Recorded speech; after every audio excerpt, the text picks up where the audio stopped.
ايه نوع الهدية اللي تقدري تخطفي بيه قلب رجل برج العذراء؟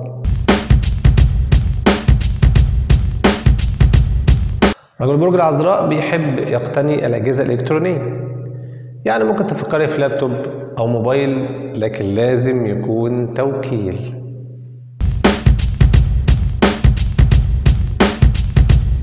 ولأنه بيحب النظام ممكن تفكري في مجموعة تنظيم المكتب، الحاجات اللي ممكن يحط فيها أوراقه، متعلقاته الخاصة، الحاجات اللي ممكن إن هي تخلي مكتبه أكثر تنظيما.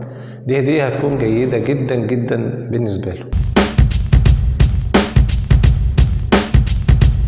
لأنه بيعشق الترفيه. ممكن تجيبوا له شطرنج معمول بشكل كويس وشكله فخم، أو لعبة بلاي ستيشن.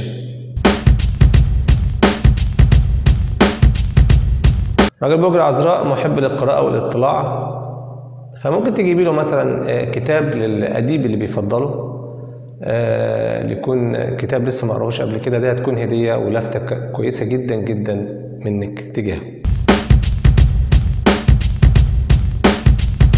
بيحب جدا يهتم بمظهره وبصحته، وبيشوف ان اللي بيساعده على ذلك هو الرياضة. فلو جبت له مشاية او عجلة رياضية او دامبلز، دي هتكون هدية كويسة جدا تلمس قلبه. جميع الأبراج الترابية بتحب الطبيعة، وعلى الخصوص برج العذراء أو راجل برج العذراء بيحب الطبيعة. فلو فكرت تهديه مثلا حيوان أليف أو عصفور أو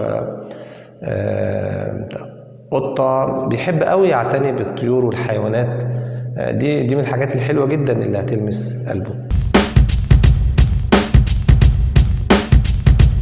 في نهاية الفيديو متنساش تعمل لايك وسبسكرايب وتفعل الجرس وتشير الفيديو لأكبر عدد من أصحابك علشان كل الناس تستفيد. وانتظروا الفترة الجاية في فيديوهات كتيرة بأفكار جديدة قوية جدا جدا جدا هتفرق معاكم. وفي نهاية الفيديو السلام عليكم ورحمة الله وبركاته.